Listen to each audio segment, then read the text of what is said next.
siempre va a ir acompañado, como les decía, del error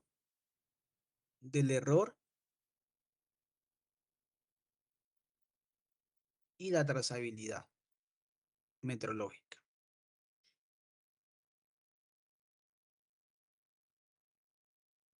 ¿Sí? Ya habíamos abordado el tema del error.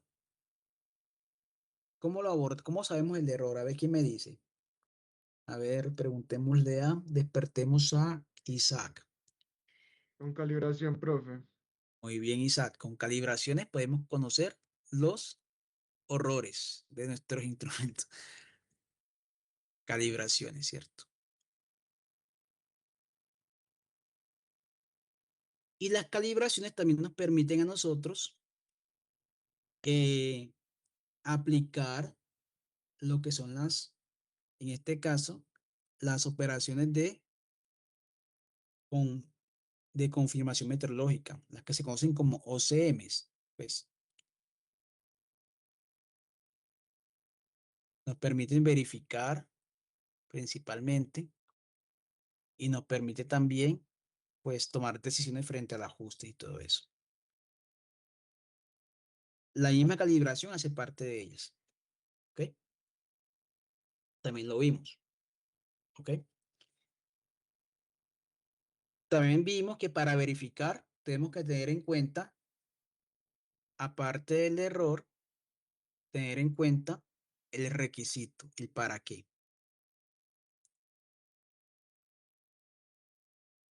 Requisito. Que en clase habíamos dicho que tenía prioridad el uso que se va a dar al instrumento.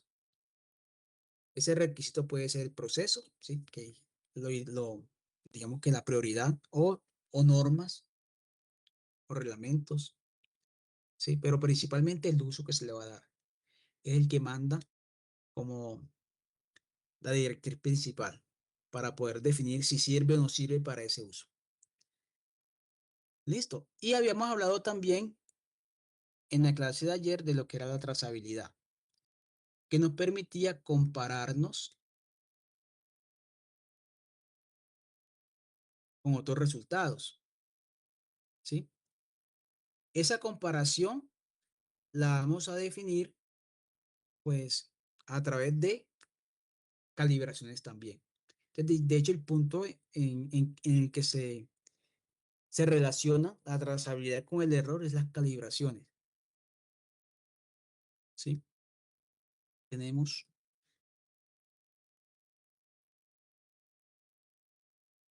la pregunta o la cuestión es con qué me voy a comparar. Entonces, se supone que me debo comparar con algo que tenga menos errores que yo, que mi proceso. Esa es como la lógica. Siempre compararme con algo que tenga un nivel de jerarquía meteorológica mejor que la que tiene mi instrumento, mi sistema. Bueno, también habíamos hablado ayer que realmente en cuanto a la trazabilidad meteorológica, ¿sí? En cuanto a eh, ese nivel de jerarquía que llegaba hasta el Sistema Internacional de Unidades, estaba muy, digamos, definido, muy claro para las magnitudes físicas. Está muy claro. O sea que para este tipo de magnitudes hay patrones definidos, hay instrumentos definidos, hay procedimientos definidos, está muy claro. Para masa, volumen, temperatura, o sea, todo eso está. Donde ahí de pronto hay falencias, hay vacíos, cuando hay magnitudes biológicas, por ejemplo, o incluso magnitudes químicas, se quedan como la incógnita. ¿Con qué rayos me comparo? ¿Sí? Si estoy midiendo una magnitud biológica o una química. Química tiene incluso tiene mayores probabilidades de encontrar con qué compararme, pero biológica, complejo, ¿cierto? Pero entonces, la idea que vamos a abordar en esta unidad, pues si nos da tiempo en este espacio, es saber cómo podemos garantizar esa comparabilidad de resultados cuando no se, no se trata de magnitudes físicas, sino las que ustedes manejan en el laboratorio, las que nosotros manejamos, de hecho, digamos, como resultados principales. Cuando digo resultados principales, me refiero a que, digamos, nosotros tenemos una medición, un proceso de medición, digamos, para determinar la concentración de proteína total, ¿sí? En una matriz de sangre. Bueno, sangre o puede ser en leche, bueno, leche, sangre, la que sea, ¿sí? Pero para llegar a este resultado, tuve que haber de pronto pesado o medido un volumen, ¿cierto? Si me tocó digerir la muestra en un digestor con una temperatura definida. Entonces, miren que en el paso a paso del procedimiento se van anexando diferentes magnitudes. Estas magnitudes las podemos trazar más o menos fácil, porque hay un sistema ya definido para ellas. La pregunta del millón es, ¿cómo trazo, sí, cómo demuestro la trazabilidad para esta, para la final, para esta magnitud, para esta concentración de proteína en leche o proteína en sangre, que son diferentes, ¿cierto? Es la pregunta del millón. Pero entonces vamos a ir abordando eso paso a paso. Entonces vamos a empezar a hablar de lo sencillo, es decir, para demostrar trazabilidad con magnitudes físicas, que son las de uso común, de rutina, y vamos también a ver cómo hacemos para garantizar la comparabilidad, es decir, la trazabilidad meteorológica para este tipo de magnitudes que sean biológicas o químicas. ¿Es claro la ruta de pronto? ¿Para dónde vamos? Lo que he dicho hasta aquí.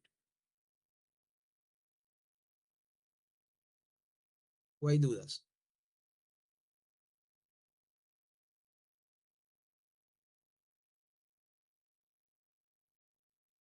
Les acabo de señalar la ruta para dónde vamos. Quiero que tengan claro para dónde vamos antes de empezar.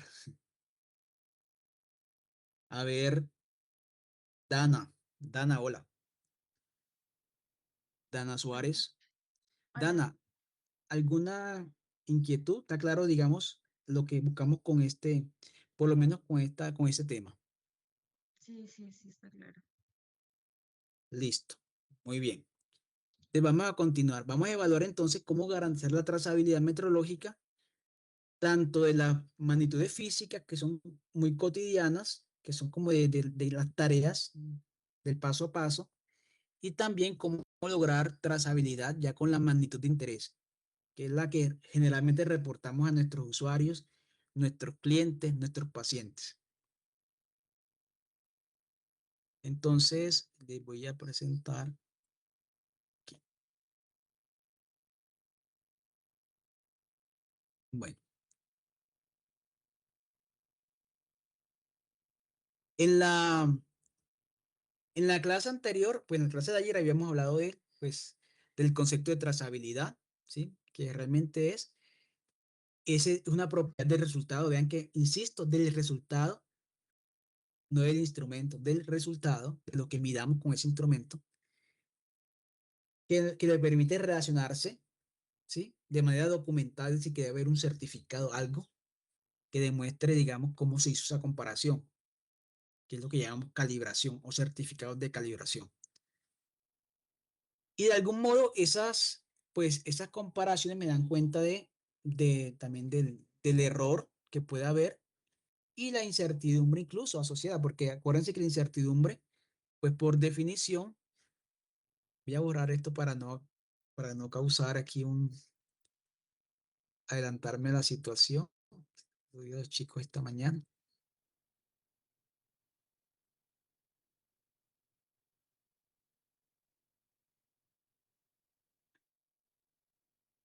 Bueno, entonces la incertidumbre, como les mencioné ayer, es un valor que me da cuenta de qué tanto se dispersan los resultados que estoy reportando.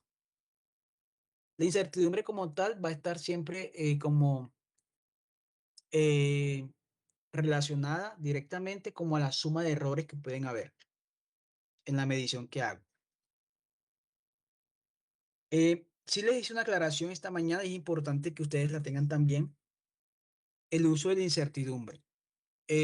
Pues yo la he mencionado casi que por los laditos, ¿cierto? Porque asumo que ustedes en la tercera unidad la van a abordar directamente con la profesora Joana Arboleda. De hecho, hay un capítulo estrictamente enfocado en la incertidumbre. Pero ese capítulo, digamos que está enfocado más que todo en el uso de incertidumbre para tomar decisiones en el ámbito específico de sus áreas. Es decir, digamos, la incertidumbre para qué me sirve para demostrar que un producto cumple o no cumple, es seguro o no es seguro, se puede consumir o no. La incertidumbre para qué me sirve para saber si un paciente está enfermo o está sano. La incertidumbre para qué me sirve, por ejemplo, si un ecosistema o un cuerpo de agua está contaminado o no está contaminado. ¿Sí? Pero aquí, en este punto, creo que es importante que ustedes sepan que la incertidumbre la podemos usar para saber si un equipo o un instrumento de medición se puede usar o no se puede usar, si es conforme o no. Y miren que realmente la he estado pues evitando realmente, pues por el hecho de eso, pero ayer alguien me comentó, no sé, alguno de ustedes me comentó el tema de lo mencionó, y yo dije, bueno, vamos a mencionarla porque realmente se necesita saber, usarla aquí también, en este punto.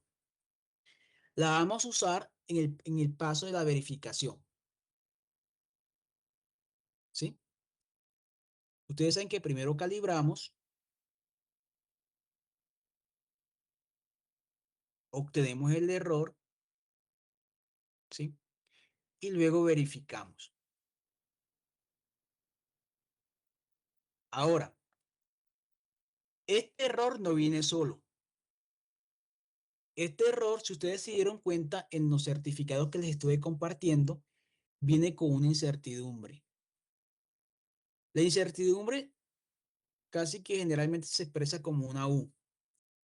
U viene de el nombre en inglés que viene siendo uncertainty, para que lo tengan aquí claro. Listo. Es decir, que quien nos calibre la incubadora o nos calibre la masa por la balanza, nos compara con el patrón, sea cual fuese el patrón, y este proceso de comparación de por sí también tiene una incertidumbre, que es la que ellos declaran. ¿Sí? Va a haber una incertidumbre siempre asociada. Entonces, esa incertidumbre la tenemos que usar, la deberíamos usar, pues, para tomar decisiones en la verificación. Pues yo les decía que digamos que en el ejemplo de ayer, por ejemplo, con las pipetas, habíamos dicho que teníamos una pipeta de 1000 microlitros de volumen nominal, ¿cierto? ¿Se acuerdan? De 1000 microlitros. Y que se calibraba a diferentes niveles, a 1000, a 500 y a 100. Vamos a asumir que vamos a medir 1000 microlitros con esa pipeta. Habíamos dicho que el error máximo permitido para esa pipeta, ¿cuánto era? Si se acuerdan, de acuerdo con el proceso. No era No era 20. 20. 20, ¿cierto? 2%. El El 2%, 2%. que equivale a 20 microlitros. Listo. Muy bien. Estamos conectados. Ahora, cuando se hace la calibración de este instrumento, nosotros tenemos que verificar si realmente el error, el error obtenido, pues no supera el máximo permitido, ¿cierto? Yo voy a buscarme un certificado de calibración de un instrumento para que sea más aterrizado a la realidad. Voy a buscar una pipeta que tenga de 1000 microlitros aquí. A ver, creo que debo tener aquí un instrumento de esto. A ver, aquí, tengo aquí el correo abierto.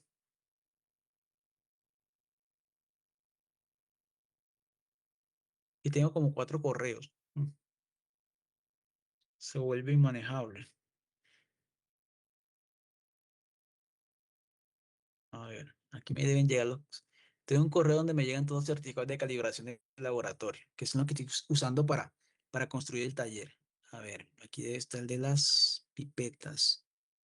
A ver, a ver. Este es bureta, bureta, bureta, bureta. Tenemos este fotómetro. Miremos este. Esta es una pipeta, pero de 1000 a 10.000. Está muy grande. A ver, miremos acá. Certificado de calibración. Miremos este.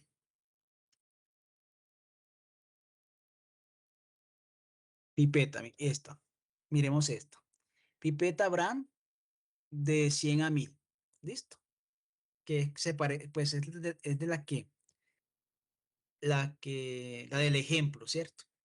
Las condiciones aquí aparecen. Entonces miren aquí algo adicional. Obviamente va a aparecer toda la información del modelo, de la característica del instrumento, la resolución va de 1 en 1, de 1 microlitro en microlitro, el código del certificado, dónde está, dónde se hizo la calibración en la SIU, qué procedimiento de calibración se utilizó, con qué norma se hizo el proceso.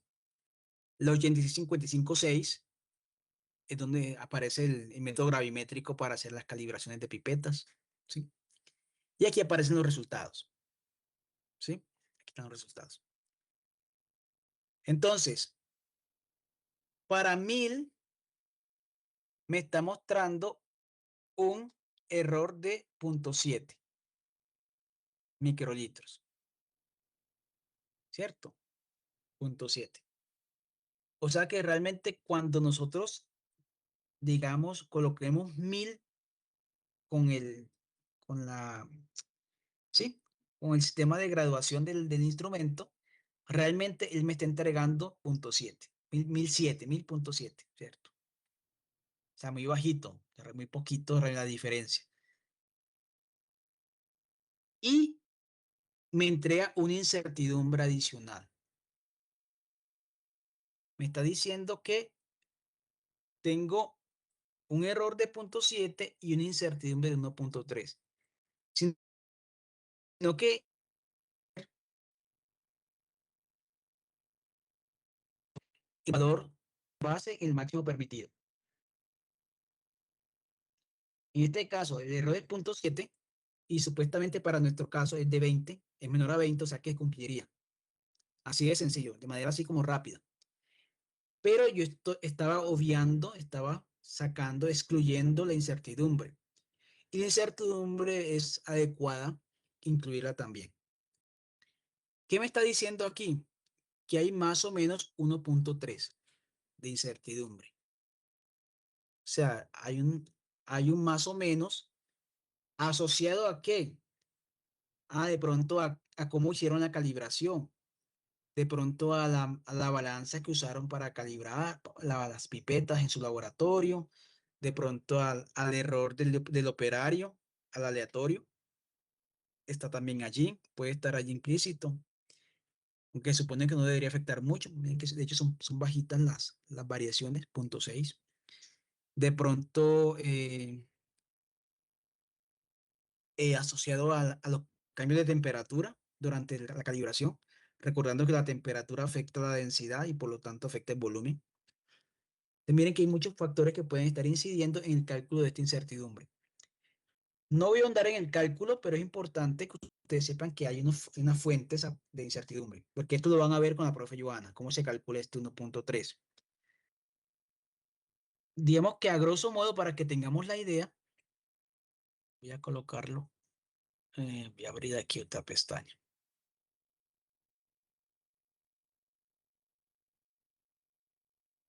Para hacerles otro spoiler de la incertidumbre, generalmente la incertidumbre se calcula como una suma de errores. incertidumbre es igual a una raíz cuadrada de la suma de errores, de los diferentes aportes. Incertidumbre asociada, por ejemplo, al error de a, a la desviación estándar, ¿cierto? Una incertidumbre de la desviación estándar del operario al cuadrado, más que la temperatura cambie y puede afectar la densidad, por temperatura al cuadrado, más otra cosa, puede afectar, ¿qué les dije ahorita? Faltaba otra, la balanza, ¿cierto? Incertidumbre de la masa que se midió, que viene de la balanza al cuadrado. Entonces, todo esto, al hacer, seguramente ellos lo hicieron y dio 1.3 microlitros. ¿Listo? Para que sepan de dónde más o menos salen. No quiero ahondar en el tema porque eso es otra unidad.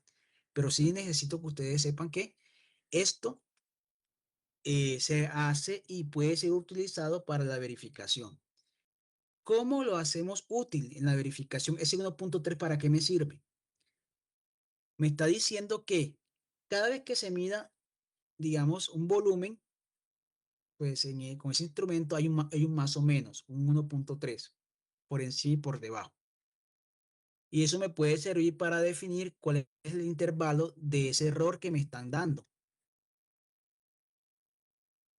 Entonces, aquí de pronto el que me hizo la calibración me facilita el trabajo en cuanto a que me coloque el error, me hace esta gráfica, ¿cierto? Los errores permitidos y me coloca aquí el valor y la incertidumbre. Las barretas son incertidumbre. Vamos a hacer esta gráfica para nuestro caso. ¿Listo? Ven que aquí el error máximo permitido está por norma. Es la norma 8655 que dice que el error es de 8. Pero en nuestro caso, el error máximo permitido es de 20, ¿cierto? Es de 20, sí, ya que es tanto. 1000 por el 2%. Sí, 20. Vea, estamos muy laxos, 20 microlitros, siempre es bastante. Entonces, podemos hacer una gráfica de esta aterrizado a lo que queremos del instrumento. Entonces, lo podemos hacer acá, digamos. Profe, tengo una pregunta. Sí, cuéntame. Si uno corrige el error sistemático, entonces la incertidumbre baja. No. Ok, se queda igual. O sea, ¿qué puede pasar? Porque el error te compara, es una resta, ¿cierto? Pero esa resta, digamos, tiene unos componentes. No, mentira, sí, tienes razón. Ya voy a hacer la aclaración. El componente sistemático lo podrías quitar de la ecuación de la incertidumbre, que lo pueden ver más adelante. Aquí hay componentes aleatorios y sistemáticos. Si tú corriges el sistemático, se podría quitar de la ecuación y te quedaría el aleatorio solamente. ¿Ok? Entonces sí, la respuesta es sí, tuvo un laxus. Sí se puede. Sino que uno en la práctica muchas veces no lo corrige y usa la incertidumbre que me declara el que me calibra. ¿Listo? Entonces tenemos, en este caso,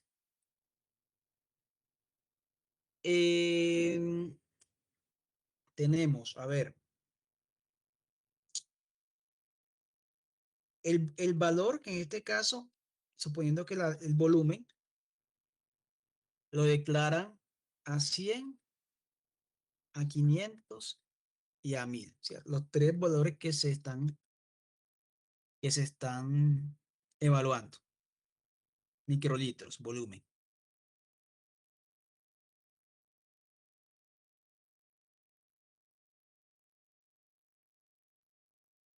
Tenemos entonces el error declarado para cada uno de ellos. Vamos a tomarlos del certificado, tal y como aparecen allí. Nos dice, el error viene siendo 0.6, perdón, 0.7 menos 3,36 menos 0.95. Este es el aleatorio. ¿Para qué me sirve este? Seguramente este lo cogieron para calcular la incertidumbre como un componente. ¿Listo? Para que lo tengan en cuenta. ¿Para qué me sirvió? Seguramente para calcular la incertidumbre. Y este me sirve para evaluar el operario. Como les digo, que este es lo que yo voy a tomar en cuenta para evaluarlo a ustedes en la práctica 1. Qué tan dispersos está cada uno de manera independiente. Entonces vamos a ver punto 7. Lo llevamos acá. Punto 7 menos 3,36. Entonces, punto 7 menos 3,36. Y lo otro es, ya se me olvidó. Tengo Menos 0.95. 0.96. Está muy bien. Tengo un laxo. Usted, siempre las unidades, ¿no? Microlitros. Listo. Microlitros. Y saquemos la incertidumbre. Incertidumbre. En este caso, las incertidumbres las buscamos 1,3, 0,63, 0,24. 1,3, 0,63, 0,24. 1,3. Ay, no. ¿Qué tal que me hubiera ido de farra? Vean. 1,3, 0,63, 0,24. 0,63 y 0,24. También unidades microlitros, listo. No olvidemos las unidades. Entonces, esto nos da el certificado. ¿Qué nos faltaría para tomar la decisión de la verificación? ¿Qué nos faltaría aquí?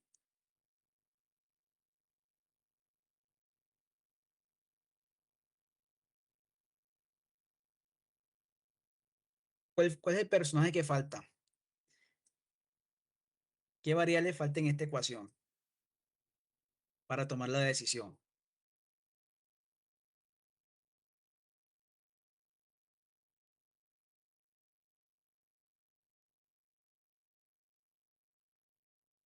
Error máximo permitido. Muy bien, el error máximo permitido. Importante. Tengo los errores, pero me falta el requisito. También en microlitros. Y va a ser 20, ¿cierto? Que estamos súper regalados. Está muy alta, está grande. Listo. Entonces, realmente este error máximo permitido, pues, como la pipeta puede agarrar más o menos, en este caso, puede ser por encima o por debajo, para hacerlo como más completo. Es decir, que puede ser positivo o negativo. Es decir, un menos, un más, ¿cierto? Un más error máximo permitido.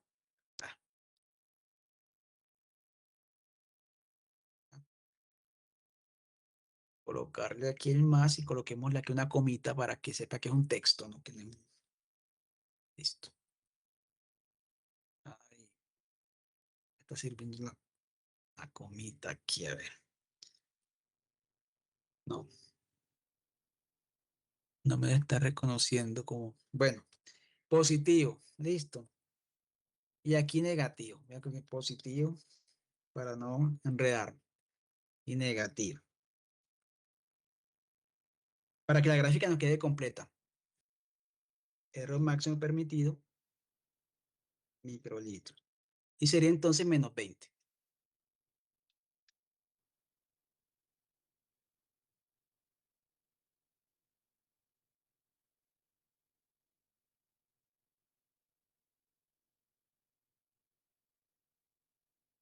¿Sí? Es decir, que puede estar entre, en este caso, si es 100, entre... bueno, aquí lo estoy extrapolando 20, ¿cierto? Pero sabemos que este 20, perdón, no aplica para todo. Se me olvidaba. Cambia. Cambiaba. En el ejemplo teníamos uno para cada uno. 20 para 1000, creo que 10 para 500 y creo que 2 para 100. Pero bueno, vamos a dejarlo así para efectos prácticos, que definimos un solo valor, para que nos quede una línea recta, no tengamos tanto, no nos quede tan fea la gráfica. para efectos demostrativos. Entonces ya lo que hacemos aquí es hacer una gráfica donde vamos a incluir entonces las líneas, insertar una gráfica de líneas, a ver, es esta primera línea. Vamos a arreglarla, que esto ya, seleccionar datos. Quitemos esto, que esto no es. Esto que hace aquí, no, esto. Quitemos esto, toca partir de cero. Agreguemos. Entonces vamos a agregar aquí.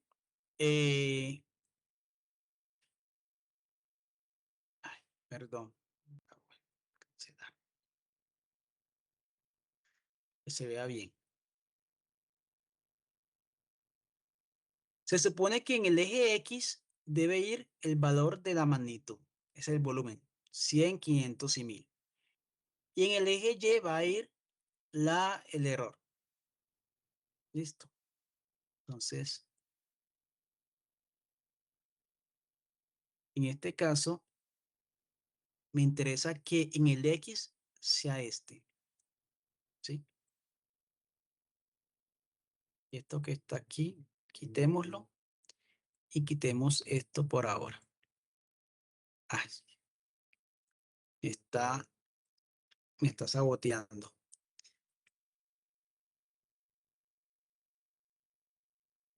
Agreguemos primero el error, más bien.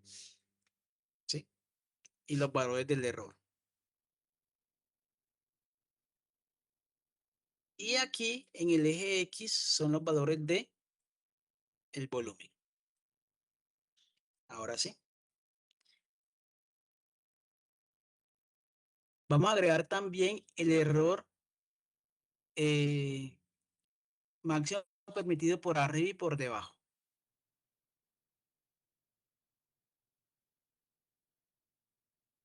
Que sería una línea recta.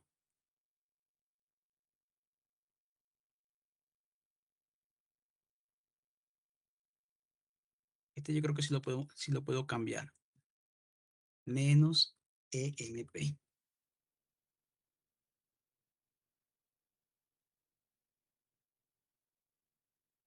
Y cambiamos este a más MP.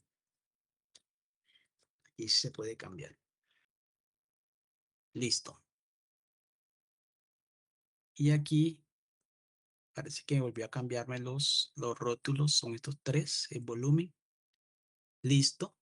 Aceptar. Listo. Entonces, miren, aquí me está mostrando. Los dos los podemos colocar del mismo color para que sean consecuentes los errores. Coloquémoslo igual naranjado como aparece allí. El más o menos. Y aquí aparecen los valores. Vamos a cambiar este tipo de gráfico que no sean líneas, sino puntos, para que quede mejor, digamos, más acorde con el tipo de medición que estamos haciendo. Son mediciones puntuales, no son mediciones consecutivas. Entonces vamos a cambiar el tipo de gráfico por, coloquemos, será puntos, ¿cierto? Más bien para, pero ya, cambiémoslo solamente para ello. Para el error que sean puntos. Puntos. Aceptar.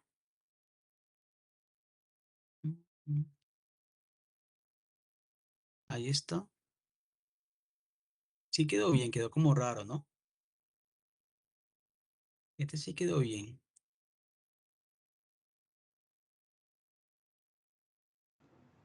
A ver. Algo no cuadra aquí, ¿cierto? Menos 20 más 20. Está bien la línea. Este punto es un error de... Pero se Aquí, añadió algo a la derecha, como una escala. Sí, está cuadrado. No, ya voy. A ver, téngame paciencia. Aquí pasó algo raro. Seleccionar datos. Aquí están 10, 500 y 1000. Ok. Voy a volver a seleccionar el tipo de gráfico. Aquí cambiar tipo gráfico de serie. Aquí donde uno define quién va con quién. Listo. Vamos a ver si no es este. Es que tiene que ser ese puntos. Ah, bueno, es el secundario. Seguramente fue por esto. Ahora sí.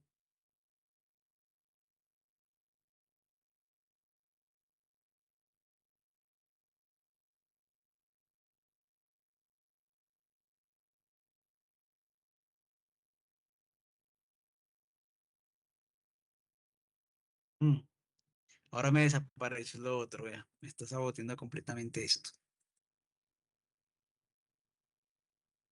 Mm,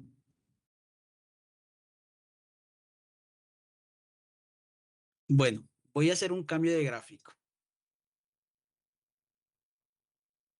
Y me disculpan aquí. Ahorita me funcionó bien. Lo voy a cambiar a que todos sean con dispersión. Listo. De pronto es por eso, porque estoy mezclando tipos de gráfico. Usemos dispersión con líneas y dispersión.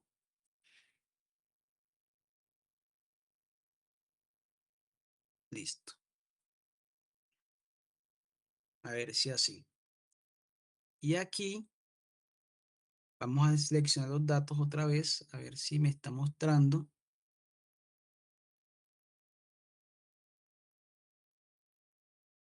El eje X. Nada.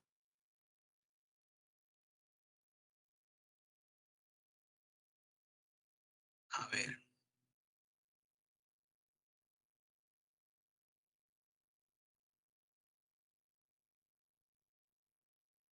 A ver qué está pasando. Seleccionar. Aceptar. Bueno, parece que va a ser. Listo. Menos 20 más 20. ¿Sí? 100, 500 y 1000. Ahí están. Este es el objetivo. ¿Qué estaba pasando, chicos? Que estaba mezclando tipos de gráficos diferentes. Estaba mezclando líneas con dispersión. Entonces nos estaban conversando entre ellos, entre los formatos. Por eso era. Y cuando escogía uno, pues le estaba dando con eje secundario, es decir, que estaba colocando dos escalas distintas. Entonces ya aquí quedó cuadrado. Estamos trabajando con dispersión, sino que cuando, eh, digamos, selecciono de manera independiente el tipo de gráfico para cada serie, de definir que para las mediciones, para el error, vamos a definir puntos, ¿ok? Eso es lo que pasó. Entonces aquí estamos mostrando el error máximo permitido, ¿sí? Y los errores calculados. A simple vista que estamos viendo que el equipo cumple, ¿cierto? Miren que esta zona de aquí sería zona de aceptación, esta zona. Pero por encima o por debajo serían de rechazo. Por debajo de menos 20, por encima de más 20 sería rechazo. O sea que así a grosso modo el equipo sería conforme. Pero miren que aquí la incertidumbre no está participando. No la vemos. ¿Cómo nosotros entonces incluimos la incertidumbre en este gráfico? Una manera práctica es a través de las barras de error, que es lo que aparece en la gráfica. Aquí le debo más, agregar barras de error, ¿sí? Más opciones y queremos que esas barras sean, digamos, dos barritas, una por encima y una por debajo, porque la incertidumbre es más o menos, ¿cierto? Más o menos 0.24, más o menos 0.63, más o menos 1,3. Y le vamos a decir que es un valor personalizado, que va a cambiar. Por arriba y por debajo van a ser lo mismo, estos tres.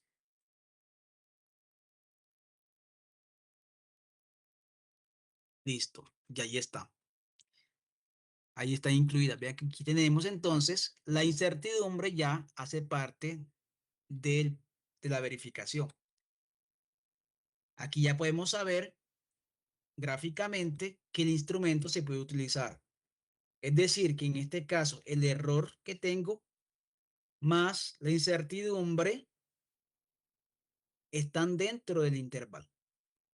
¿Qué puede pasar a veces? Que por eso les decía que es importante tener en cuenta la incertidumbre a la hora de seleccionar un laboratorio. Puede que este laboratorio me tiene una incertidumbre pequeñita, ¿cierto?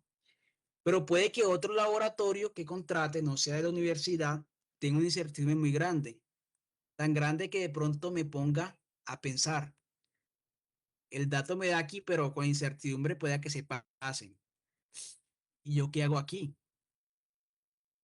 Si la incertidumbre me da más de 20, pues ya yo quedo con la duda, porque hay una probabilidad de que se salga. Entonces, en este caso, yo me quedé por escoger un laboratorio que tiene una incertidumbre muy grande, me quedé con la duda sobre si el equipo se puede usar o no. Por eso es importante saber con quién calibramos. Entonces, ¿se acuerdan que ese día dije cómo coger un laboratorio u otro que vimos, además del precio, obviamente, la ubicación, que estuviera, digamos, cerca, que tuviera patrones y procedimientos adecuados, que eso lo vemos con la incertidumbre, que una incertidumbre bajita, pequeña, está implicando que tiene errores bajos. No sé si fui claro con este ejemplo. Dudas, inquietudes, ¿cómo la ven?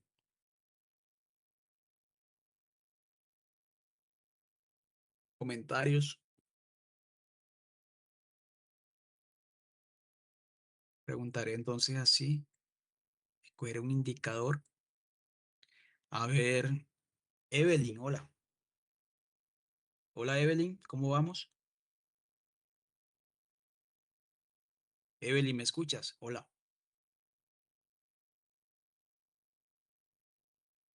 Evelyn a la 1, a las 2. No está. Escogamos a alguien más. A ver, Valeria. Valeria, ¿me escuchas? Hola. Valeria, hola. Hola, Profe, profe. revisa el chat también, ahí te respondió Evelyn. Ah, ok. ¿Qué me dijo Evelyn? ¿Quién me hace el favor para no cambiar la pantalla? Profe, que sí habló, pero que al parecer no se le escuchó. Ah, ok, pues la pregunta es si hay dudas con respecto a lo que dije. Es lo que me interesa. Valeria, ¿qué dice? ¿Quedó claro? Sí, profe. Bueno. ¿Y Evelyn? ¿Se escribió? Evelyn, claro. Que sí, profe, dice. Bueno, bien. Entonces, ¿para qué nos sirve esto? Para que ustedes tomen decisiones. Estoy dando herramientas para que ustedes decidan. Entonces, el escenario, pues les pide certificado de calibración y ustedes, con el error de incertidumbre, pues teniendo en cuenta el para qué van a usar el instrumento, deciden si se puede o no se puede usar. O si lo van a usar, bajo qué condiciones. Entonces, ahí tienen en cuenta, para el caso de las incubadoras, tener en cuenta dónde puedo colocar la muestra, dónde no. ¿Sí? En el caso de una balanza, la excentricidad de carga, dónde puedo colocar la masa, sin el centro, o si de pronto solamente en el centro, o si de pronto la puedo ubicar en otras partes y no pasa nada. Bueno, continuamos.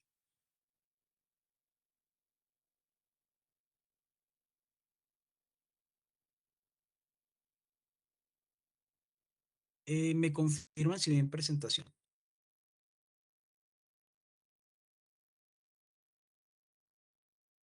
Sí, señor.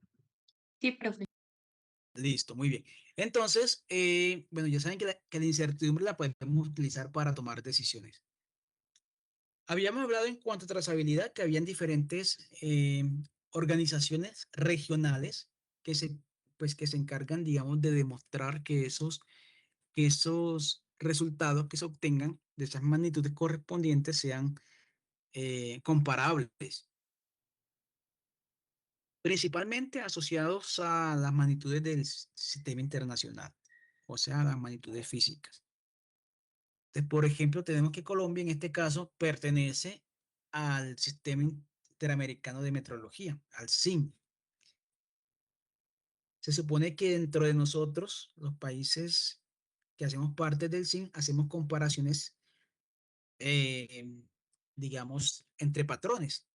Digamos, podemos estar circulando un patrón de mayor nivel en los diferentes países.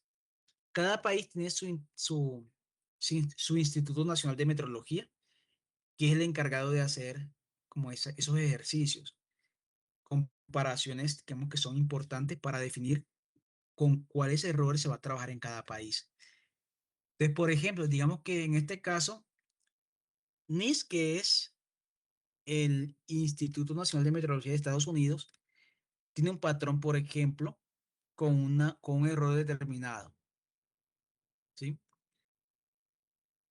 Este patrón lo puede rotar a los diferentes,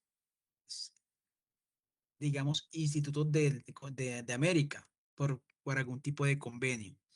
Y así saber realmente qué tan lejos estamos cada uno de ese error, ¿sí?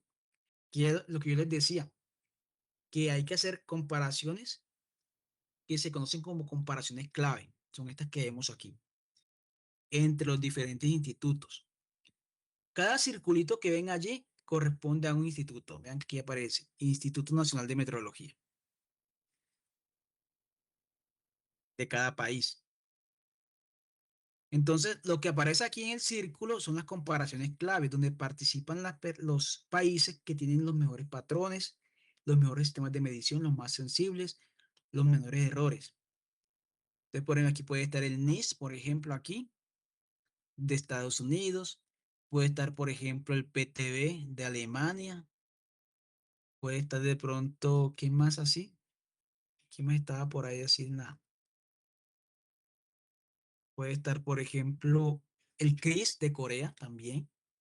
Podría estar allí. El de Colombia, pues raramente participaría aquí, realmente. Entonces, ¿cómo así? ¿Colombia queda excluida? No. Colombia podría entonces participar a través del SIM. Digamos que este circulito aquí es el SIM.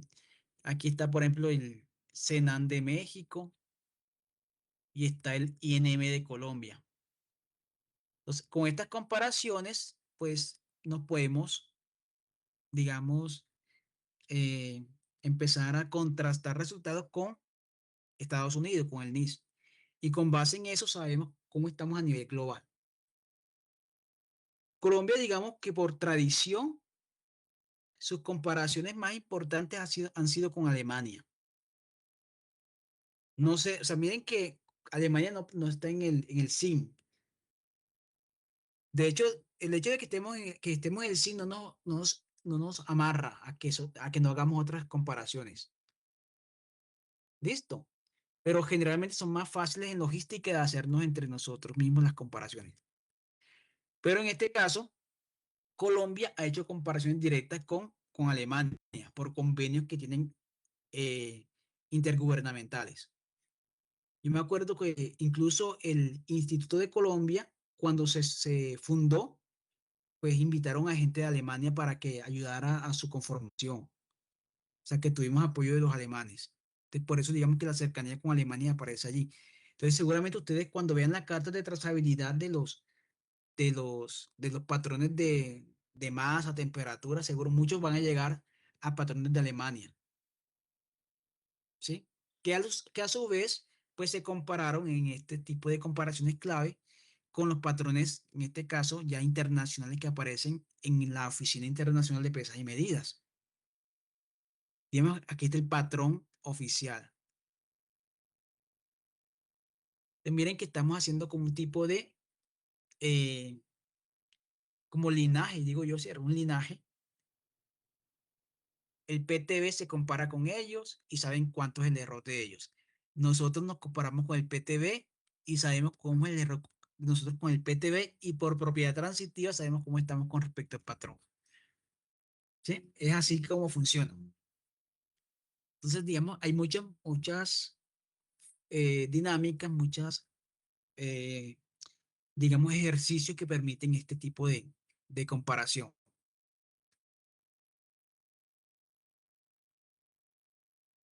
Ahora, nuestro INM. El INM como tal, pues, digamos, en su estructura, no voy a andar en la estructura, pues ya eso eh, es un tema muy teórico, ¿sí? O sea, realmente no nos sirve de mucho. De manera general, pues tiene direcciones técnicas para cada temática, para meteorología física y para meteorología química y biológica. Digamos que esto es lo que nos interesa más que todo, que hay unas subdirecciones específicas para cada tipo de magnitud. O sea que para hacer la gestión de patrones y comparaciones para la parte de física, pues va a tener como este departamento, ¿cierto? Esta subdirección. Y para lo que constituye química y biología, que están un poco más atrasados, como ustedes saben, pues va a estar esta otra dependencia. No obstante, también hay otra línea que también se puede mencionar, que es la línea o la división que se encarga de, pues, el relacionamiento con los usuarios, con quienes, digamos, hacemos medidas en Colombia. Esta subdirección es la que dirige o coordina la Red Colombiana de Meteorología, que ahorita les hablo un poquito de eso. Entonces, digamos que en cuanto a orden jerárquico, vemos que el Instituto de Colombia se compararía con el SIN, pero ya sabemos que por relaciones, digan buenas relaciones, generalmente se está comparando con Alemania, más que con con Estados Unidos. Digamos que el referente más que todo es europeo a ser americano. Esa es la realidad de Colombia. Me imagino que para otros países de América, pues seguramente tendrán facilidad de compararse entre ellos con Estados Unidos, me imagino, por el tipo de relación que tengan, la cercanía que tengan. Y con estas relaciones se espera llegar a qué tan diferentes, qué tan alejados estamos de los patrones internacionales. Esto aplica principalmente para los físicos, sí, para los físicos, los que tengan patrones en la Oficina Internacional de Pesas y Medidas. Por debajo del instituto, ¿quién está? La Red Colombiana de Metrología. Esta red colombiana se constituye por los usuarios, los que hacemos uso de las medidas en los diferentes sectores, digamos, en Colombia. Entonces, la Red Colombiana de Meteorología, que es la base de esa pirámide, pues tenemos representación de la academia, ahí están los laboratorios de calibración de universidades, me imagino, los grupos de investigación, laboratorios de ensayo, laboratorios clínicos incluso, me imagino que también debe estar ahí, digamos, los laboratorios que hacen parte de la universidad, como el de docente asistencial que tiene la escuela, me imagino que también hace parte de como de ese grupo. Hay laboratorios también que hacen parte de un sector productivo que hacen control de calidad. Por ejemplo, laboratorios que trabajan, no sé, en CENU, Postobón, que se encargan de hacer mediciones, pero para definir si un producto pues cumple con especificaciones o no. Miren que ahí está. Y también hay laboratorios que prestan servicio, como los que vimos en ONAC, en la base de datos de ONAC, que prestan servicios de calibración, que prestan análisis de ensayos formales y que preferiblemente deberían estar acreditados con ONAC. Entonces, ONAC ahí tiene como esa participación en cuanto a dar como ese reconocimiento a quienes hacen metrología, los laboratorios. El ICONTEC participa entregando normas que sean pertinentes para las actividades de metrología en el país. Miren que la norma que yo les comenté, la 8655, de, pues de pipetas, define los errores máximos permitidos de fábrica para una pipeta, una micropipeta. Cuando digo pipeta, me refiero de forma general. Pipeta, porque ayer me dijo, profe, micropipeta. Pipeta, realmente el nombre de pipeta es Es el nombre pipeta de pistón. Ese es el nombre genérico. Ya que mide microlitros, que si el volumen es menor a 1000 microlitros o máximo, que hablamos de micropipeta. Pero si es mayor, ya no es micropipeta. Que quede claro eso. Porque un ejemplo, estábamos usando una pipeta con un volumen nominal de 10.000. Y realmente 10.000 ya esos son mililitros. Ya no es micro, es mili. Entonces la norma como tal es para pipetas en general, de pistón, ¿sí? Que se manipulan mediante un pistón. Que les decía en clase ayer, pueden ser tipo A con aire o tipo D directa, para recordar eso. Entonces, esa norma como tal, la 8655, si cambia, si se actualiza, el ICONTEC tiene que estar pues pendiente, está llamado a hacer esa actualización para Colombia, para que trabajemos con la norma apropiada. Entonces, miren que aquí tenemos varios sectores y el INM coordina desde esa subdirección que vimos ahorita, que es la de como servicio al cliente o servicio al ciudadano, pues donde se conecta con los diferentes usuarios a través de grupos de trabajo, de comunicación, grupos de investigación, donde define qué realmente, qué quiere medir cada uno, cómo lo debería medir, qué patrones debería de pronto utilizar, cómo hacer las calibraciones. Incluso apoyan, por ejemplo, en desarrollar documentos, protocolos para calibrar instrumentos, hacen incluso cursos, hacen capacitaciones, en fin. Esa es como la finalidad de esta red, que haya interacción entre los diferentes representantes de los sectores y el INM. Meteorológicamente hablando, tenemos que, pues se supone que queremos compararnos con lo mejor, compararnos con los patrones que son trazables al Sistema Internacional de Unidades. Quien está llamado a ese ejercicio, a engancharse, a tocar el cielo, es el INM de Colombia. Y nosotros, como usuarios, tendríamos que estar tratando de tocar el INM, de emparentarnos con el INM, ¿sí? Esa es como la idea. Entonces miren que vamos a tener diferentes niveles como de acercamiento. Entonces tenemos a mayor cercanía al sistema internacional, en este caso a nuestro INM, se supone que los errores van disminuyendo y las incertidumbres también. Entonces miren que el error disminuye a medida que se sube, igual que la incertidumbre va disminuyendo. No tiene sentido que la incertidumbre que yo tenga,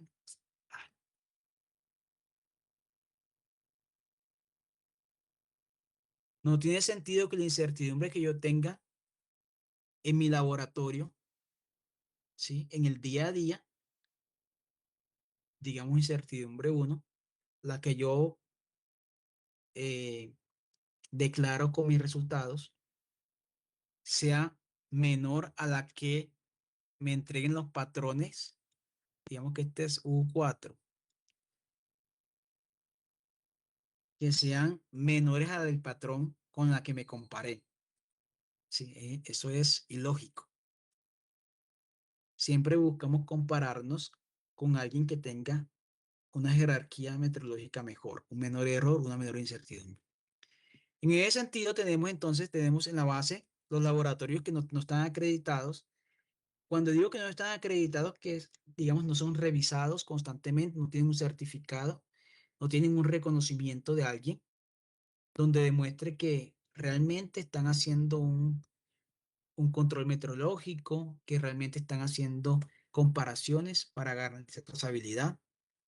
Entonces no tenemos idea. Ellos cumplen unos mínimos para, digamos, para las funciones que tienen. Más arriba están los laboratorios acreditados. Son laboratorios que tienen reconocimiento. Es decir, laboratorios que fueron revisados, que fueron evaluados, que fueron visitados a través de una auditoría y digamos, se demostró con evidencias que tienen certificados, por ejemplo, de calibración, que tienen diferentes programas de calibración que están cumpliendo, con unas frecuencias definidas, de acuerdo con unas derivas, que esos errores lo utilizan para demostrar que un instrumento es apto o no apto. O sea, todo lo que estoy enseñando yo en este momento, un laboratorio acreditado lo debe implementar para poder tener reconocimiento. ¿Quién da el reconocimiento? Principalmente ONAC, como vieron, ¿sí? ONAC da reconocimiento, pero también aparecen en el ámbito ambiental IDEAM, en el ámbito de pronto en agropecuario el ICA también. Otro reconocimiento.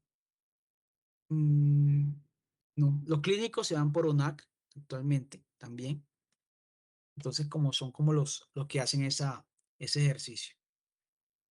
Dependiendo del tipo de patrones que manejen, hay laboratorios que pueden ser reconocidos incluso por el INM como laboratorios de referencia, a que tienen un patrón muy bueno, más que los demás, más que el resto del país. Entonces vamos a llamarlos laboratorios de referencia para que los demás se puedan comparar contigo. Entonces son denominaciones que el INM define de acuerdo con el tipo de patrones que manejes. Y arriba está el INM de Colombia, ¿sí? Así funciona. Y ya saben que el INM, pues a través de las comparaciones clave, pues demuestra las key comparisons, pues demuestra ese linaje al sistema internacional. Así funciona. Bueno, ¿qué sucede? Que no solamente hay un camino para poder garantizar la trazabilidad metrológica. Como les mostré al principio, no todas las magnitudes son físicas, las que medimos. Hay químicas, hay biológicas. Cuando hay ese tipo de situación, digamos que hay normas que nos ayudan, que nos soportan, que nos permiten evidenciar comparabilidad, esa comparación. No solamente por calibraciones, porque sabemos que todo no se calibra, sino también usando referencias apropiadas. Compararnos con algo que valga la pena, algo que sea, si bien no sea un patrón trazable al SI, puede ser algo que nos puede ayudar por lo menos a saber que no estamos tan perdidos, que lo que estamos haciendo aquí en el laboratorio se parece a lo que están haciendo en Estados Unidos, en Europa. Entonces, allí aparecen lo que son los famosos materiales de referencia y procedimientos de referencia. O sea, son otra manera de demostrar que lo que estamos haciendo es comparable. Esto que les estaba mencionando, pues en todo, digamos, hasta aquí, está asociado o soportado con las normas que ustedes ven en la diapositiva. Estas normas son, digamos, son como el soporte bibliográfico para, digamos, para las actividades que les he mencionado. La confirmación meteorológica que vimos, calibración, verificación, ajuste, lo describe la 10.012, la primera, 2003. Ya para laboratorios de ensayo, la siguiente, la norma 10.025, 2017. Y para laboratorios clínicos, la 15.189. Esas dos se parecen mucho en cuanto a la estructura, pero cambian en el enfoque. Uno para pacientes, tienen, digamos, un enfoque humano, enfoque de seguridad, de prevención, ¿sí? Y la otra es para muestras ya, pues, muestras ya industria y en ambiente, principalmente.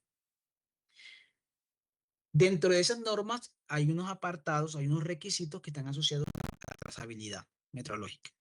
¿Cómo garantizar que la trazabilidad digamos, se vea, ¿cierto? Se evidencie en las mediciones que hagamos. Ahorita les mencioné lo que es el camino del material de referencia, la opción del material de referencia. Se supone que eh, debe ser producido por alguien que sea competente y esa competencia pues se demuestra cuando ese fabricante de material de referencia está acreditado con la norma 10034 que aparece allí. Y por último, tenemos otra norma, que es la norma de trazabilidad para clínicos, que es un poco más enredada. Porque resulta que, digamos, no para todo hay un material de referencia. O sea, no hay un punto de comparación. ¿Cuándo se complica la consecución de un material de referencia? Cuando la magnitud que estamos evaluando es inestable, ¿sí? Varía con el tiempo o la matriz es muy complicada. Caso de los clínicos que a veces van a analizar una enzima que tiene una estabilidad, mejor dicho, que la ven y se descompone. Cuando la matriz es cambia mucho con el tiempo, cuando no es homogénea, entonces ese tipo de situaciones pues dificulta mucho tener un material de referencia. Bueno, por cierto, estoy hablando de material de referencia y no les he dado la definición oficial, ¿cierto? Ya me estaba adelantando. Un material de referencia, pues es un material, miren que aparecen dos características. Es homogéneo y estable. Es decir, que si yo tomo una parte, cualquier parte de ese material debe ser parecido a las otras. Un ejemplo de ese material puede ser una buffer que ustedes utilizan para calibrar pHímetros, ¿cierto? Ahí está. El hecho de que sea homogéneo quiere decir que si yo cojo una parte, digamos, una alícuota de aquí arriba, tiene que parecerse si la cojo por acá o por acá o por acá. ¿Sí? Que la variabilidad dentro del mismo material debe ser casi que cero. Y lo otro es que sea estable. Quiere decir que, digamos, la característica que me está o la propiedad que me está declarando, en este caso el pH de 4,005, se mantenga en un periodo de tiempo definido. Esto tiene mucha eh, homología con lo que es lo que les decía ayer de la caracterización de medios isotérmicos, ¿cierto? Que sea homogéneo, que la temperatura sea igual en todo el espacio del instrumento y que sea estable en el tiempo, durante el tiempo que esté usándolo, pues que se mantenga con la indicación que aparece en el display, que no cambie. ¿Listo? Entonces sería como la similitud que hay. Hay materiales que son certificados, es decir, que decimos que están como formalizados. Ambos sirven como punto de comparación. ¿Qué diferencia uno de otro? Pues un documento. Un documento que es suministrado por un organismo competente que define principalmente cómo se elaboró ese material y define la incertidumbre asociada a ese material. ¿Quién es este organismo competente? ¿Quién puede producir estos materiales? ¿Quiénes están llamados? Realmente dos. Uno, los institutos nacionales de meteorología de cada país. O sea que nuestro instituto tiene otra tarea adicional. Además de participar en las calibraciones, los patrones, tenerlos, debería fabricar estos materiales. Bueno, si el INM no tiene, no los produce, ¿quién más puede producirlos? Laboratorios que sean productores de materiales de referencia. Pero si un laboratorio no puede ser cualquier garaje por allí, tiene que estar, digamos, certificado con la norma que les comenté acá arriba. La norma que es para productores. O sea que si ustedes quieren escoger un material de referencia adecuado y no lo compran directamente con el INM o con un INM, pues verifiquen que ese laboratorio esté acreditado, tenga un sello de ISO 17034. Este sello me garantiza que ese material que me están vendiendo es homogéneo y estable y tiene incertidumbre asociada. ¿Ok? Entonces, Están como esas dos opciones como para conseguirlos. Aquí les muestro, bueno, el certificado. Certificados para cada uno. Miren aquí un certificado de muestra para que se vayan haciendo la idea. Profe, ¿me repite por favor la norma? La ISO 17034 del año 2016. Es Gracias, la, profe. es la norma internacional que se supone deben cumplir los que producen estos materiales para que demuestren que son materiales que son homogéneos, estables, pues que ustedes pueden usarlos con confianza para que no vayan a perder la platica, listo. Ahora, miren aquí, este es un certificado de un material de referencia. Dice la fecha de expedición, 18 de septiembre de 2025. Dice para qué sirve este material. Dice que es para el uso, el intended use, el uso previsto para este material es para validar métodos para determinar qué, vitaminas liposolubles en humanos, en suero humano y plasma. Y para cualificar, en este caso, materiales de control producidos en el laboratorio in-house, que es en mi laboratorio, y analizando usando estos métodos. Dice en qué consiste el material. Es una ampolla, en este caso son dos ampollas, creo, de dos concentraciones de suero humano congelado. Cada uno contiene 1 mililitro de suero. Y además de eso, dice cuáles son los valores certificados de la propiedad que me interesa, el mensurando. ¿Qué me interesa aquí? Entonces, como son vitaminas, creo que es vitamina A, si no estoy mal, retinol total, alfa tocoferol, y esto es gamma y beta tocoferol. Entonces, miren, para cada valor tiene dos ampollas, ¿cierto? Una de nivel 1 bajo y una nivel alto. Y me está dando el valor en dos unidades diferentes, en microgramo por mililitro y en micromol por litro. ¿Sí? Hacen la conversión aquí. O sea que esto es lo mismo, sino que en diferentes unidades. Y nos da cuenta también aquí la incertidumbre asociada a cada valor, para cada vial y cada mensurando.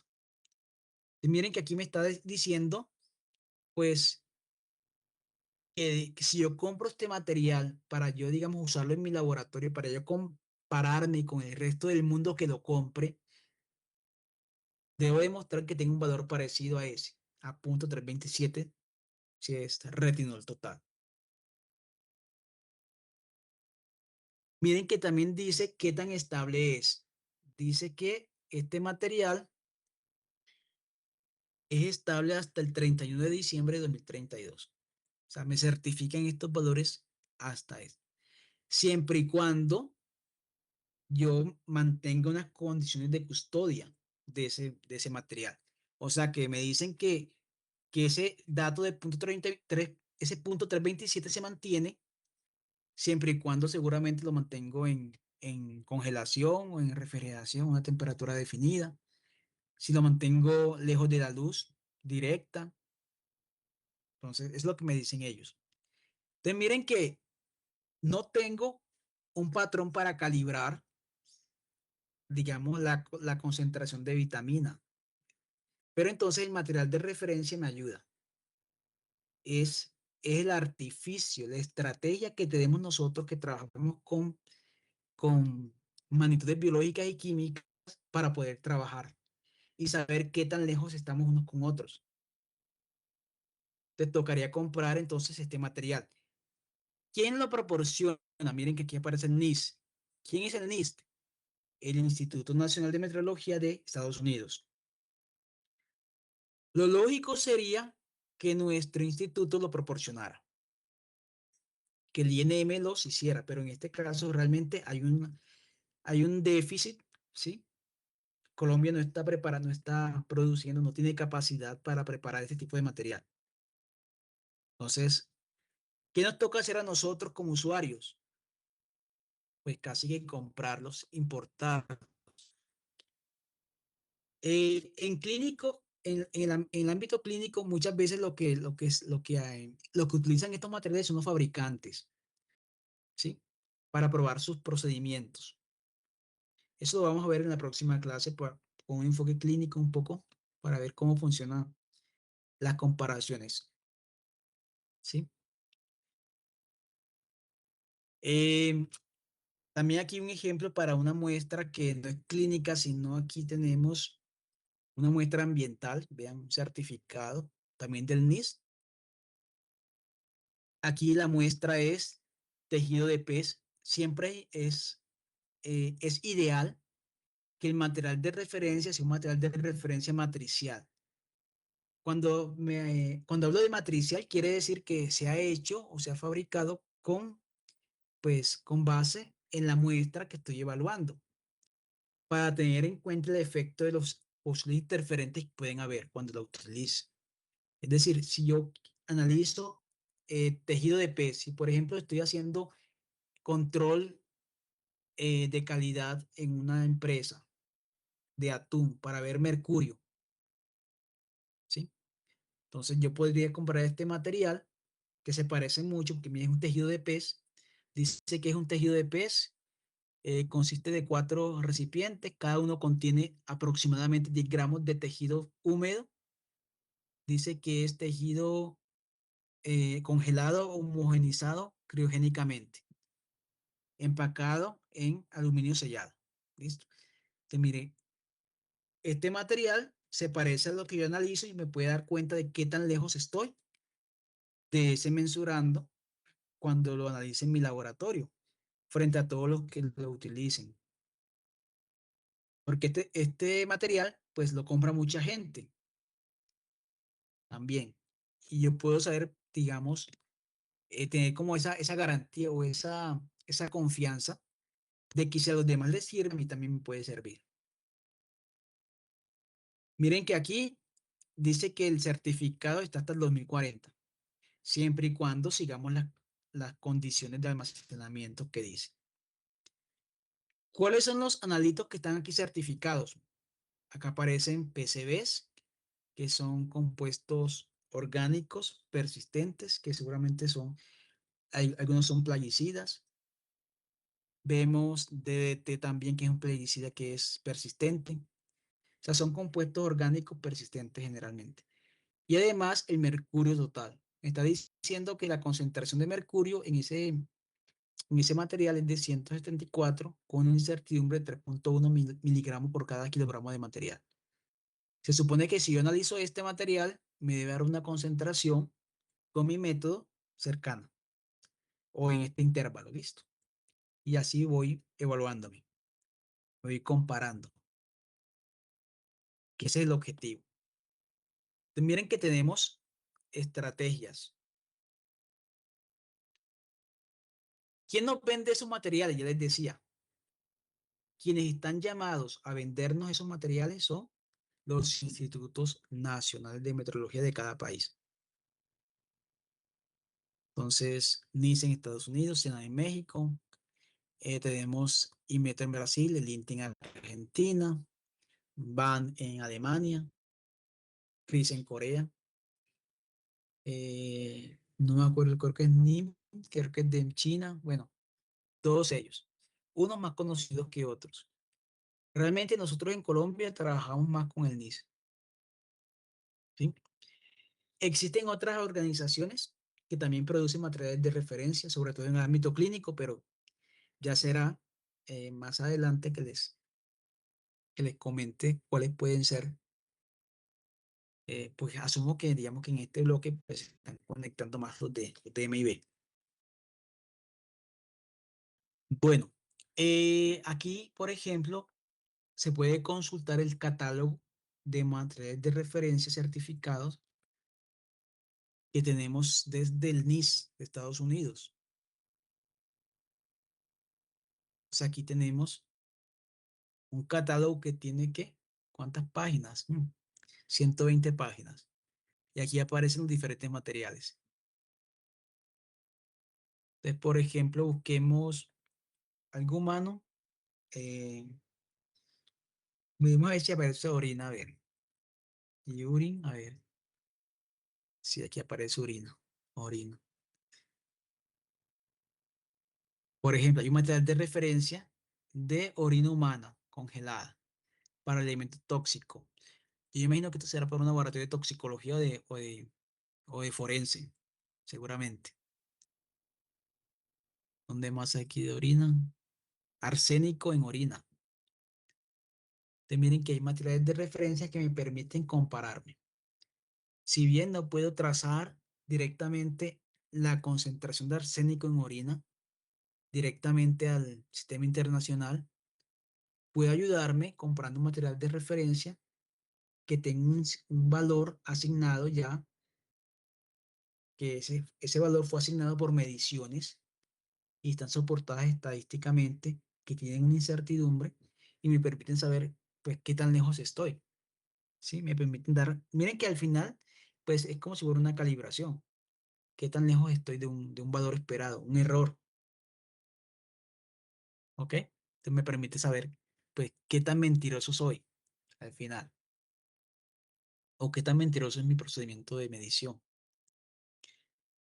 Bueno, tanto la norma 15189 para clínicos como la 16025 para ensayos tienen requisitos asociados a trazabilidad. Y cada uno de ellos, pues, seguramente va a estar referenciando las normas técnicas asociadas a este tema.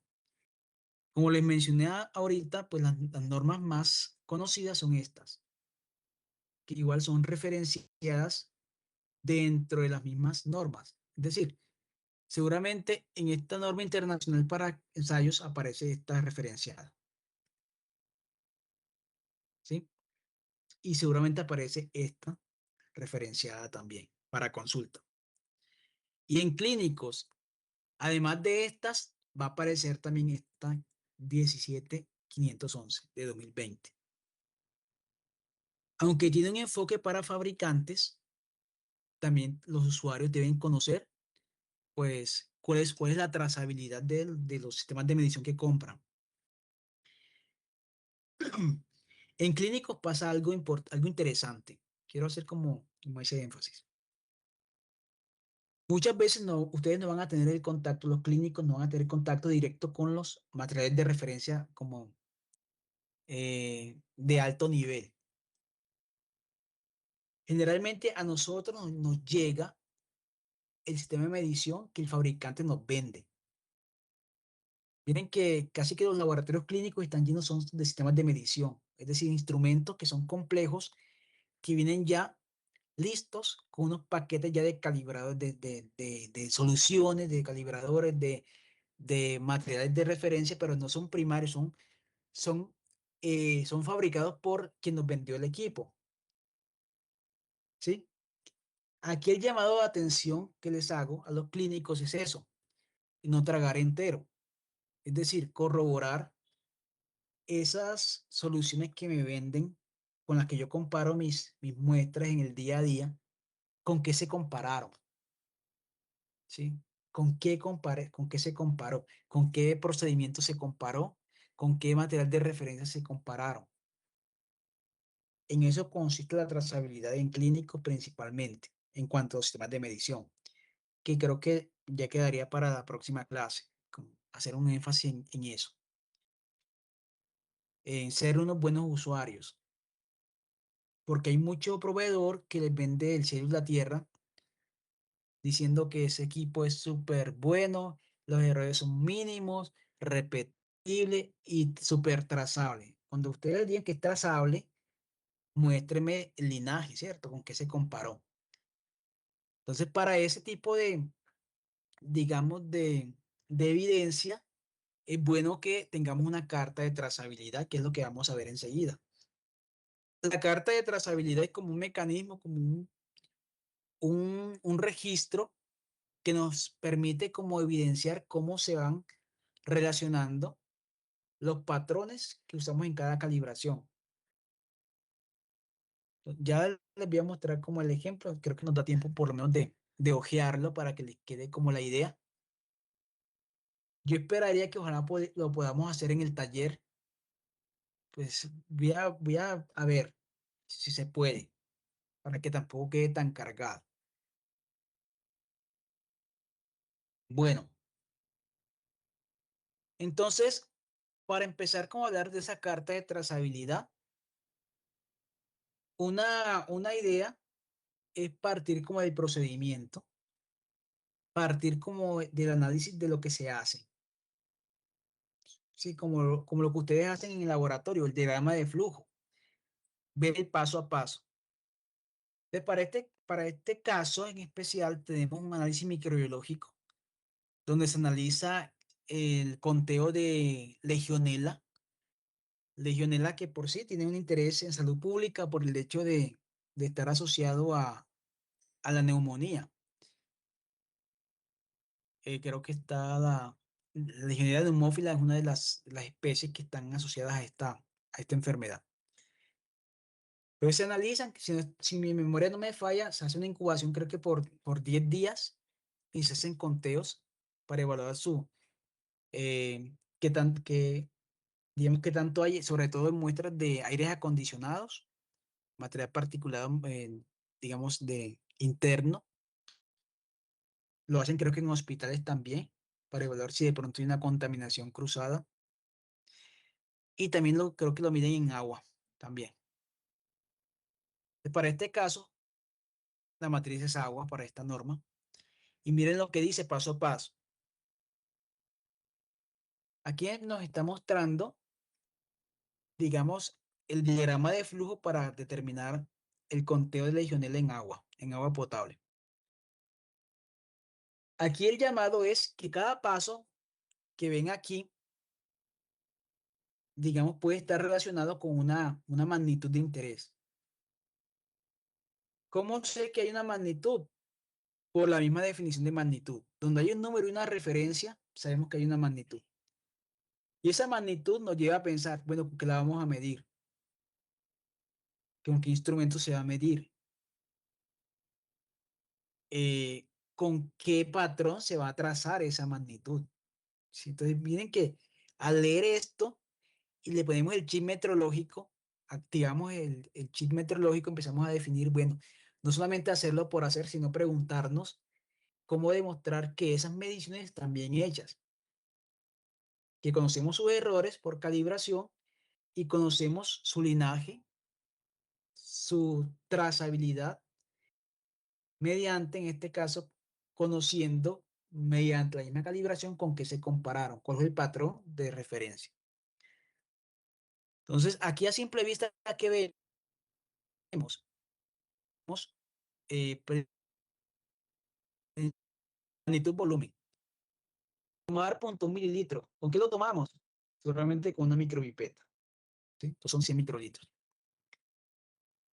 Medir 99,9. De pronto se mide con una probeta. ¿Sí? Igual acá, micropipeta, probetas.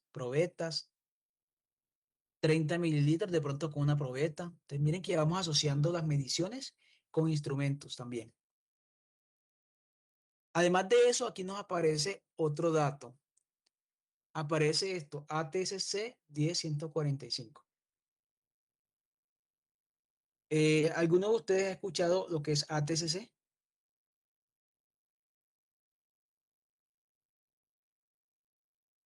¿Les suena alguna vez? ATCC. A ver, preguntémosle a Violeta. ¿Es? Violeta, hola. Hola Violeta, ¿cómo Hola, profe. vas? Pianista. Bien, Violeta. ¿Has escuchado el término? ¿Esa sigla? No, profe. Bueno, Profe, eso no es como una empresa donde se compran cepas. exactamente. Es eso. Realmente es una colección internacional, aunque bueno, es americana realmente, pues, pero sino que América es un pulpo, Estados Unidos. Entonces se ha conocido en todo el mundo. Entonces, ATCC significa American Type Culture Collection, colección de cultivos tipos, en este caso de generalmente microorganismos de todo tipo, y hay un código específico para cada especie. En este caso, para la Pseudomonas aeruginosa, es la 1045.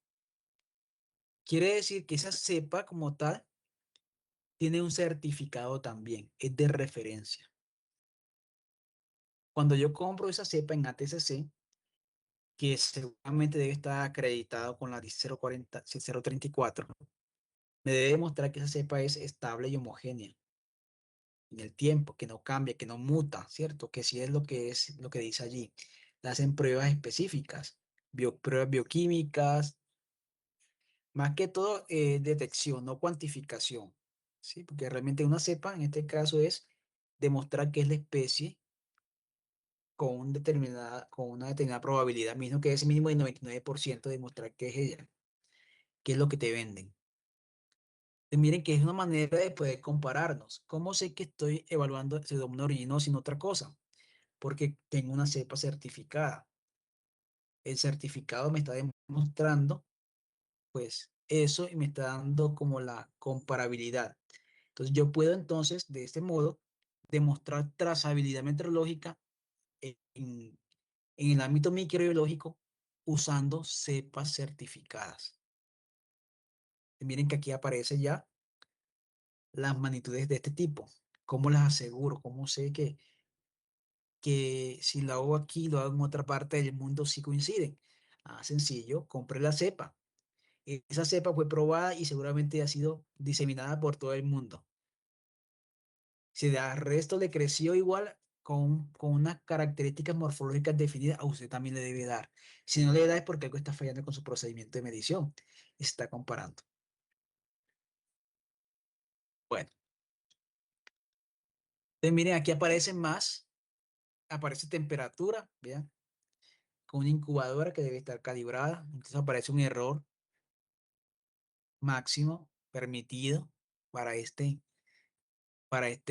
instrumento, 36 más o menos 2 grados, siempre grandecito.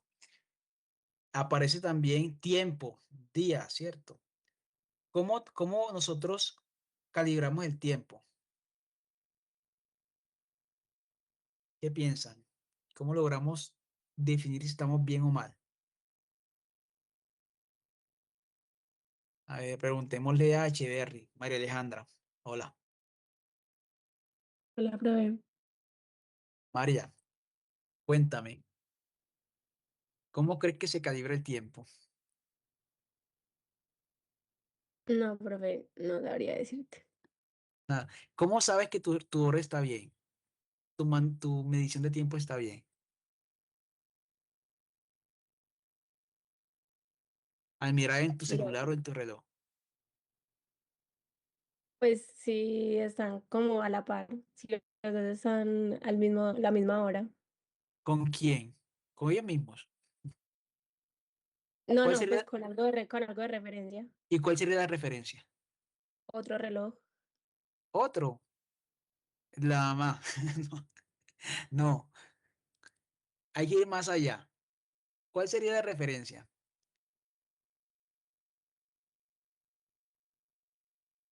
No, profe, no sé. Nada. Bueno, les informo a todos. Existe la hora legal colombiana. ¿Listo?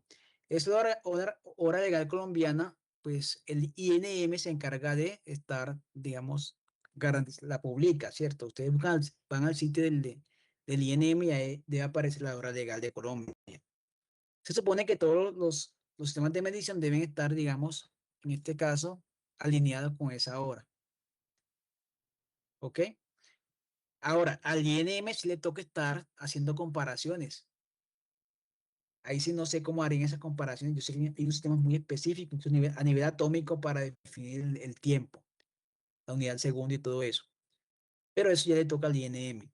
Nosotros como usuarios, pues nos toca casi que solamente pues confirmar que pues nuestras mediciones están de acuerdo con la hora legal para que les quede, digamos, esa información. ¿Listo? Entonces, miren, aquí hasta este punto estamos ya relacionando un procedimiento de medición, empezando a identificar en ese procedimiento unas necesidades de medición meteorológica, ¿cierto? En cada paso, y amarrando a esas necesidades de medición, amarrándole, por ejemplo, unas características que seguramente van a estar asociadas al instrumento con que vamos a hacer la medición. Y para el caso de colonias, que son recuentos de colonias, ¿cómo las garantizamos? Pues la única manera de garantizar esto es, al menos para saber qué es legionela, comprar la cepa de legionela. La cepa de legionela, aquí aparece la ATCC 33152, que debe tener un certificado. ¿Sí? Ah, pero ¿y para qué usamos entonces la otra cepa? Porque es el control negativo. Generalmente en los métodos hay un control negativo, ¿sí? Algo que no debería crecer. Y tenemos el control positivo, que es lo que estamos buscando.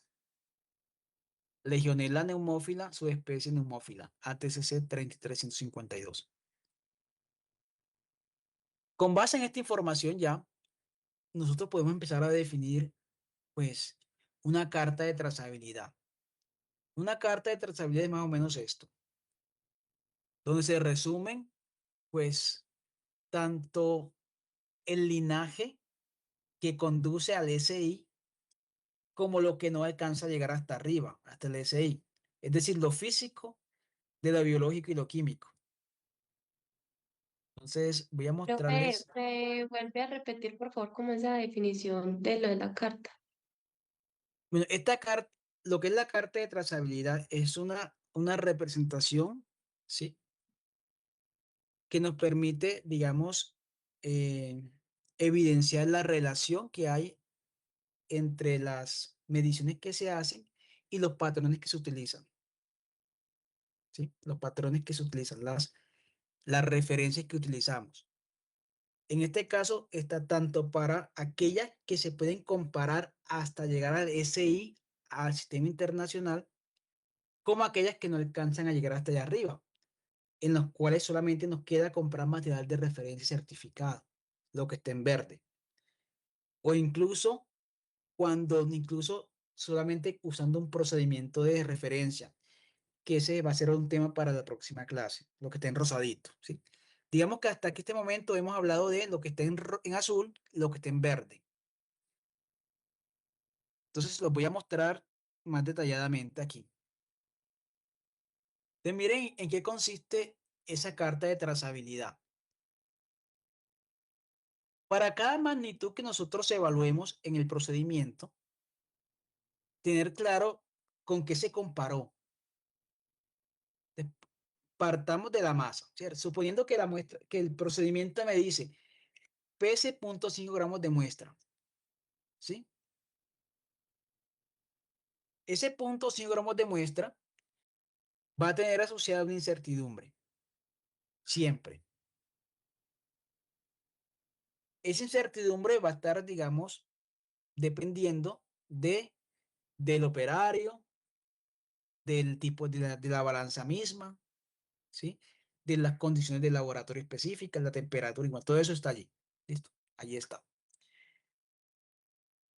Esta masa o esta cantidad de muestra la pesé con una balanza, que es la que tengo en mi laboratorio. Una balanza analítica 0.01 a 220 gramos, que es el intervalo de medición que tiene el instrumento. Tenemos que el mínimo y el máximo. Y esta balanza fue calibrada con un laboratorio externo y que me entregaron un certificado, que es este código, y en ese certificado declaran una incertidumbre para esta carga de 0,0017. Entonces, podemos ir, por ejemplo, al caso de la masa. Vamos a ir al certificado. Certificado de la balanza.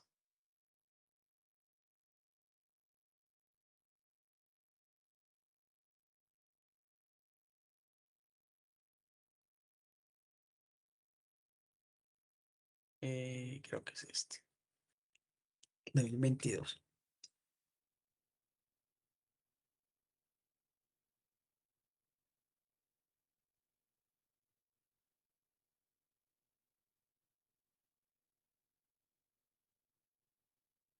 Parece que está abriendo acá.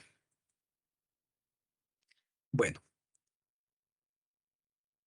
Entonces, miren, esta es la balanza Shimaksu, hasta 220 gramos, la ubicación, donde se calibró, cuando se calibró en el 2022, y está viejita, en agosto.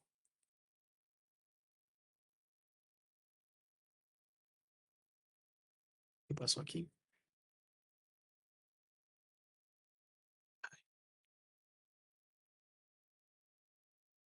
Bueno, condiciones de la calibración, temperatura, humedad y presión en el laboratorio.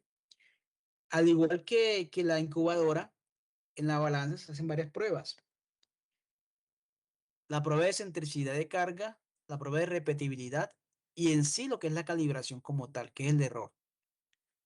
Sino que ustedes esto ya lo hicieron en instrumentación, con toda seguridad.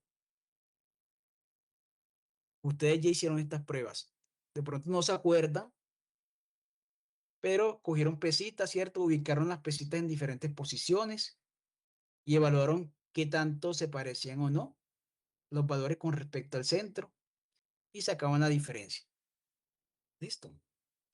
¿Eso para qué me sirve? Al igual que la incubadora, para saber si yo podría colocar la muestra en un extremo u otro del platillo y no pasaría nada.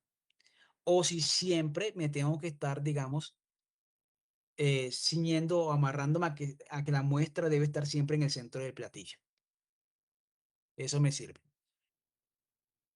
Pruebas de repetibilidad que me dicen, sobre todo si el instrumento repite y si el operario también aporta, digamos, un error aleatorio significativo. Y tenemos ya la calibración como tal, digamos, como que es la información oficial que me sirve para demostrar si el equipo me sirve o no para el uso. En este caso, a mí me interesa solamente para la cuestión de trazabilidad coger el dato de punto 5, ¿sí? Que es lo que estoy pesando de muestra, que es el valor en el que estoy usando la balanza, y tener la incertidumbre, que es punto 00017, ¿sí? Para ese valor. Que es lo que declara aquí quién calibra. Ah, miren que también aquí me muestra, pues, lo que yo grafiqué ahorita con ustedes, los errores y la incertidumbre. Solamente que aquí no aparece el error máximo permitido. Solamente el que calibró hizo apenas lo mínimo. Mostró los errores. Ya yo como usuario decido si me sirve o no me sirve. Entonces, este error, esta incertidumbre de 0,017 gramos es la que se va registrando en la carta de trazabilidad. Entonces aquí, miren que aquí aparece incertidumbre de 0,017. Sigo avanzando. Bueno, digamos, ¿con qué se calibró esta balanza? Esta balanza la calibró el Laboratorio de Meteorología de la Universidad de Antioquia con un juego de masas E2. ¿Dónde dice esto? En el mismo certificado de calibración. Aquí dice trazabilidad. Mira, aquí aparece. Que el laboratorio tiene un juego de pesas de 1 miligramo a 200 de clase E2. Listo. Y que ese juego de pesas fue calibrado con otro laboratorio que se llama Detecto de Colombia, con un certificado adicional. Es decir, que este juego de pesas que usó el laboratorio para hacer mi calibración de mi instrumento, pues también fueron calibrados con otro laboratorio, Detecto. Y este laboratorio seguramente va a tener una incertidumbre. Entonces, miren que aquí va subiendo. Hay un certificado. Esta incertidumbre la saqué pues de la página de ONAC del laboratorio pues Detecto para tener una idea. Listo. Se supone que debería tener el certificado pero este certificado a mí no me lo pasan. Pues realmente nosotros nos conformamos con contratar un laboratorio acreditado.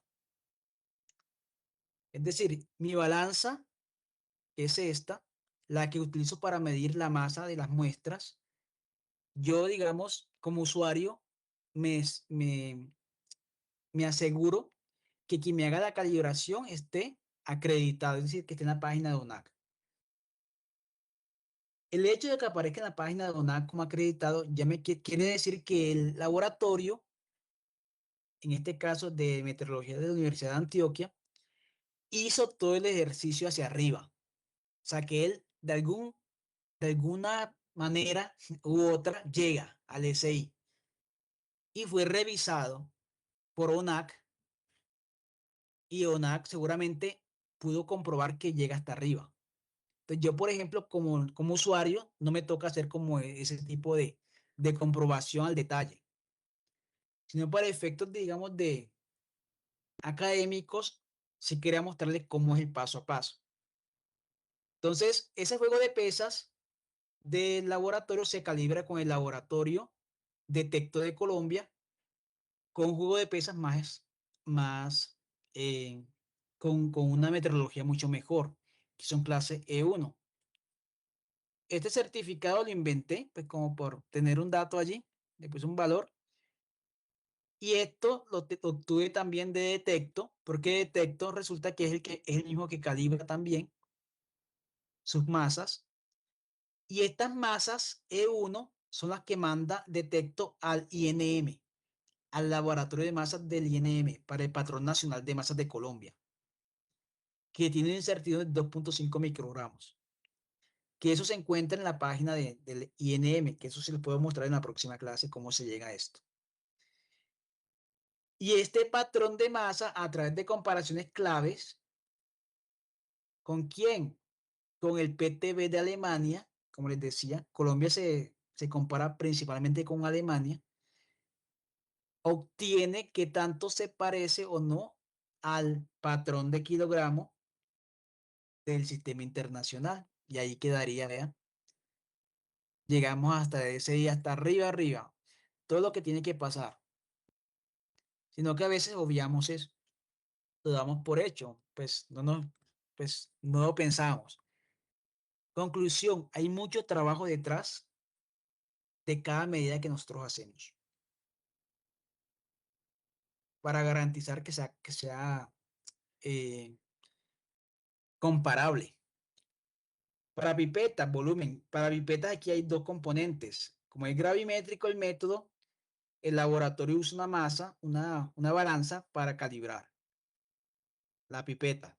Pero también utiliza la densidad del agua, que también es una constante, que también tiene un reconocimiento por tabla, bueno, en fin, y llega hasta arriba también. Al igual que la temperatura. La temperatura la medimos con el instrumento, la incubadora. Tenemos una asociada al instrumento, al uso, pero esa incubadora se calibra con un patrón que tiene una incertidumbre y ese patrón a la vez se calibra con otro y ese a la vez con otro patrón y ese a su vez con el patrón nacional de Colombia, que se compara con quién, con Alemania, para llegar a la unidad fundamental que es el Kelvin. Y miren que todo esto se hace. Digamos que esto que está en azul, pues estamos juiciosos en Colombia con eso. El INM hace la tarea. Pero ¿qué pasa con lo otro? pH, por ejemplo.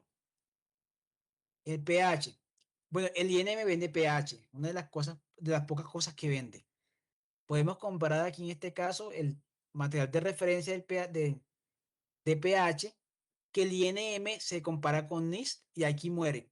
Aquí muere la flor, no sube más. No sube al SI, sino que la referencia es un material que fue fabricado por un Instituto Nacional de Metrología. Listo. Hasta aquí llega. Con esto es suficiente en lo químico. No tenemos que subir, no podemos subir hasta arriba para esta magnitud. En cuanto a microbiología, el conteo de Legionela, Pues nosotros en el laboratorio implementamos controles con una cepa de referencia. O sea, que hay que comprar la cepa de referencia para definir que realmente estamos contando legionela y no otra cosa. Y tenemos procedimientos, pero esto sí ya se nos fue el tiempo, pues quería que por lo menos vieran el panorama completo, el paisaje. Miren que aquí está todo lo que se puede hacer, incluso hasta falta todavía. ¿Cómo les parece? A ver, los escucho, las escucho, están callados, calladas. Hola, sin comentarios. A ver, preguntémosle a alguien. Escuché la voz de Harold. Hola, Harold.